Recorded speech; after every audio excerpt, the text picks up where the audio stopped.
નમસ્કાર, આપ જોઈ રહ્યા છો જીએસટીવી ન્યૂઝ અને આપની સાથે હું છું ધ્વની। અમદાવાદીઓ માટે વધુ એક સારા સમાચાર, કારણ કે હવે વધુ 3 ડબલ ડેકર જે બસ છે તે શહેરમાં દોડવાની છે। આગામી 13 માર્ચથી શહેરમાં વધુ 3 ડબલ ડેકર બસ દોડાવવામાં આવશે। એએમટીએસ કમિટી દ્વારા આ અંગે નિર્ણય કરી દેવામાં આવ્યો છે। તો ખાસ કરી અને આવનારા દિવસોમાં હવે રસ્તા પર વધુ ડબલ ડેકર બસ જોવા મળશે। નરોડાથી લાંબા ક્રોસ રોડ સુધીનો રૂટ પસંદ કરવામાં આવ્યો છે। તો આ સાથે જ સારંગપુરથી સિંગરવા અને લાલ દરવાજાથી શીલજ રૂટ પર આ બસ દોડવાની છે।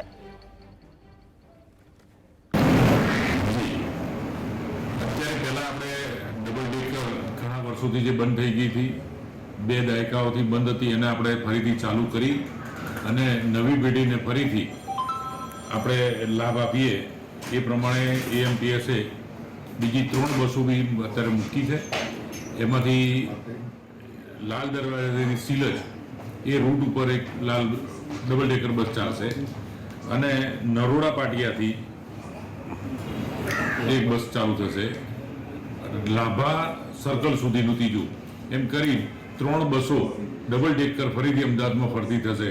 અમદાવાદના નગરજનોને ફરીથી ડબલ ડેકરનો લાવો પૂરેપૂરો લાભ મળશે એવી એએમટીએસની આ શરૂઆત છે। અને પાછી ફરીથી બીજી 2 બસો આવશે, એ તબક્કાવાર નવા રૂટ અમે એમને જાણ કરીશું।